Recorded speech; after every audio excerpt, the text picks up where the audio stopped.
గగన పర్యంతం పెరిగిన ఆ రూపాన్ని పైనుంచి దేవతలు చూసి నమస్కరిస్తున్నారు. మంగళ రూప అయ్య హరిమర్కట మర్కట పంచవక్త్ర ఖట్వాంగ మహాశిఖేట కుదరామృత కుంభ శృణి ప్రదీపితోత్తుంగ కరాంబుజాత నవతోయిద మూర్తి త్రిపంచ నేత్ర సర్వాంగద కంఠహార కరుణాంబుది నన్ కృపజూడు మారుతి నన్ కృపజూడు మారుతి. దేవతలందరూ నమస్కరిస్తుంటే సీతమ్మ ఆశ్చర్యచకితురాలే చూస్తున్నది ఆ రూపాన్ని.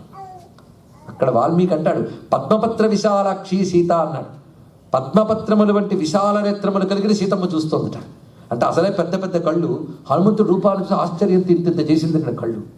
ఆశ్చర్యచకితురాలే చూసి హనుమకు నమస్కారం చేసి, స్వామి నీ రూపాన్ని ఉపసంహరించవయ్యా అని. అప్పుడు మళ్ళీ స్వామి చిన్న రూపానికి వచ్చి, ఇప్పుడు ఏమంటావమ్మా అన్నాడు.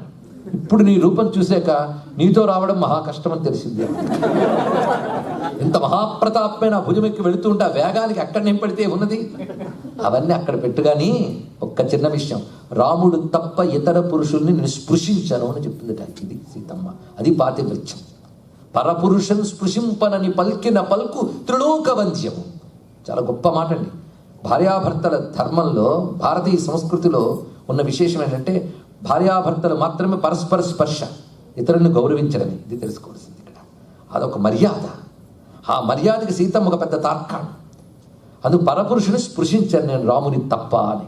అయితే రావణాసురుడు అపహరించి వచ్చినప్పుడు జుట్టు పట్టి లాగి ఎడమ చేత్తో ఎత్తి పట్టుకొచ్చాడండి. మరి అప్పుడు వాడు పరపురుషుడే కదా అని హనుమంతుడు అడగలేదు. సీతమ్మే చెప్తోంది, ఆ సమయంలో నేను అవసరాలను, నాకు సహాయం లేకపోవడం వల్ల అసహాయురాలని ఆ దుర్మార్గుడ హస్తస్పర్శ నాకు తగిలింది అని దుఃఖించి ఒక్కసారి పరపురుషుని స్పృశింపను అని చెప్పగానే హనుమంతుడు ఒక్కసారి అయ్యో తొందరపడి మాట్లాడేని అనుకున్నట్టు. మర్యాదలు చూడండి ఎంత చక్కగా ఉన్నాయి. ఎందుకంటే మహారాణి, అందులో రామపత్ని, ఆ తల్లిని అమ్మ భుజమెక్కు అన్నానే, ఎంత పొరపాటు చేశారనుకున్నాడు హనుమ మనస్సులో. వెంటనే తల్లి రాముడి భార్యవి గనుక నువ్వు ఇలా మాట్లాడగలిగేవి తల్లి అంటాడు. ఇక్కడ విశ్వనాథ వారు గొప్ప మాట చెప్పారు, నీ చరణము రవ్వదువ్వ శిరసా పరిధార్యము స్త్రీ జగత్తుకు. అమ్మా నీ పాద ధూళి ప్రతి స్త్రీ పాపిట సింధూరంలో పెట్టుకోవాలి తల్లి అని నమస్కరించాడు ఇక్కడ. అది సీతమ్మ అంటే తెలుసుకోండి. ఇక్కడ సీతమ్మ భారత జాతికి ఆదర్శం. స్వామి వివేకానంద 1893లో ఇదే అమెరికాలో అనేక చోట్ల ప్రసంగించాడు. మొట్టమొదటి షికాగో 6 ఉపన్యాసాలు అయిపోయిన తర్వాత రామాయణ ఔన్నత్యం, భారత ఔన్నత్యం, భగవద్గీత, బ్రహ్మసూత్రాలు, భక్తి సూత్రాలు, పతంజలి యోగ సూత్రాలు ఎన్ని చెప్పాడండి మహానుభావుడు. 30 ఏళ్ల కుర్రాడు. ఒక్కసారి మీ పిల్లలకి చెప్పండి, 30 ఏళ్ల కుర్రాడు ఇంత చెప్పగలిగాడు. కనుక అవన్నీ కూడా వృద్ధాప్యంలో చూసుకుందా కాదు. స్వామి వివేకానంద చెప్తూ ఈ దేశాల్లో ఎలా మాట్లాడాడో మహానుభావుడు. గొప్ప మాట చెప్పాడండి. ప్రపంచంలో ఉన్న సాహిత్యం అంతా నాశనమైపోయినా పర్వాలేదు, రామాయణం బ్రతికితే చాలు. ఆ రామాయణంలో కూడా మా సీతమ్మ పాత్ర ఒక్కటి ఉంటే చాలు, మొత్తం మానవ జాతి ఉజ్జీవింపబడుతుంది అని చెప్పాడు మహానుభావుడు. సీతమ్మ యొక్క పాత్ర, భారత జాతికి సీతమ్మ ఆదర్శం అని చెప్పాడు. ఆమె యొక్క దృఢత్వం, ఆమె నిష్ఠ, పవిత్రత, ఆ పవిత్రత క్యారెక్టర్, అది సీతమ్మ యొక్క గొప్పతనం అన్నాడు. అందుకే సీతమ్మ అంత మహోజ్వలమైన పాత్ర రామాయణంలో. ఆ కారణం చేతనే ఉపనిషత్తుల్లో సీతమ్మ మంత్రములు ఉన్నాయి. ఈ సమయంలో మనం సుందరకాండ చెప్పేటప్పుడు సీతాదేవిని ప్రార్థించుకోవాలి. ఆ తల్లి రాజరాజేశ్వరి, సామాన్యురాలు కాదు, జగదంబ. ఆవిడ జగన్మాత. జగన్మాత అనే తత్వాన్ని ఉపనిషత్తు ఒక మాట చెప్తోంది, ఇచ్ఛా జ్ఞాన క్రియాశక్తి త్రితయం యద్భావ సాధనం తద్బ్రహ్మసత్తా సామాన్యం సీతాతత్వం ఉపాస్మహే. సీతాతత్వం ఉపాస్మహే. అందుకే ఆ తల్లిని ప్రార్థించడం. ఈ తల్లి ప్రార్థనలో మనకి సీతాముదార చరితాం విధి సాంబ విష్ణు వంజాం త్రిలోక జననీం నతకల్పవల్లీం హేమైరనేక మణిసంచయ కోటి భాగై భూషాచయైరనుదినం సహితాం నమామి శ్రీ సీతాం నమామి. ఇక్కడ సీతాం ఉదార చరితాం విధి సాంబ విష్ణు వంద్యాం అన్నారు. ఇక్కడ అంటే బ్రహ్మ విష్ణు రుద్రాదుల చేత కూడా పూజింపబడే పరాశక్తి ఆ తల్లి.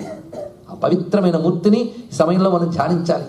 అందుకే వివేకానంద మొదలైన మహాత్ములు ఆ తల్లి యొక్క ఔన్నత్యాన్ని అంత కీర్తించారు. ఇక్కడ మొత్తం రామకథకి సీతమ్మ అంత ప్రధానం. అంతేకాదు ఇక్కడ కొంచెం ఆలోచిస్తే ఒక రహస్యం కనబడుతుందండి. నిజానికి సీతమ్మకి దిగులుందా? హనుమంతుడికి ఈవిడికేం దిగులు లేదని తెలిసిపోయింది. దిగులే ఉంటే నిజానికి ఆ భయంలో అమ్మ నేను తీసుకెళ్తానంటే వచ్చేసేది. అదే ముట్టుకోని అని చెప్పక్కర్లేదు. పిల్లాళ్ళు అంటే వాడు హనుమంతుడు. నిజానికి తనని తాను కాపాడుకోవాలనుకుంటే వచ్చేది, వెళ్ళిపోయేది. కానీ ఆవిడ ఒక మాట అంటుంది హనుమంతుడితో, చూడు ఆ రావణాసురుడు నన్ను దొంగలా తీసుకొచ్చాడు ఇక్కడికి, మళ్ళీ నువ్వు నన్ను దొంగలా తీసుకెళ్ళద్దు. రాముడు దొరలా వచ్చి వీళ్ళని సంహరించి తీసుకెళ్ళాలి. ఇక్కడ రాముడు రాముడు లాంటి వాడికి తగిన పని ఏమిటంటే, ఏదైనా కష్టపడుతున్నానని తీసుకుపోతే లాభం లేదు. రాముడైన వాడు ఏం చేయాలంటే, ఇక్కడ వచ్చి వీళ్ళందరినీ సంహరించి శిక్షించి అప్పుడు నేను తీసుకెళ్ళాలి. ఇదే రాముడికి తగిన పని. అందుకు రాముడి పని రాముడిని చేయని ఎందుకంటే, ఇక్కడ ఎంత అద్భుతమైన మాట. ఇక్కడ మనం గమనించవలసిన అంశంలో 2. సీతమ్మే తగలబెట్టగలదు, సామాన్యురాలు కాదు. ముందే అంది కదా, భస్మార్హ తేజస, తగలబెడతాను జాగ్రత్త అనేది. ఇక్కడ తాను తగలబెట్టగలదు, హనుమంతుడు పగలగొట్టగలడు రావణాసురుణ్ణి. ఒక్క గుద్దు అంటే రావణుడి పని పూర్తి. ఆయనే చెప్పాడు, నా రావణ సహస్రమ్మే యుద్ధే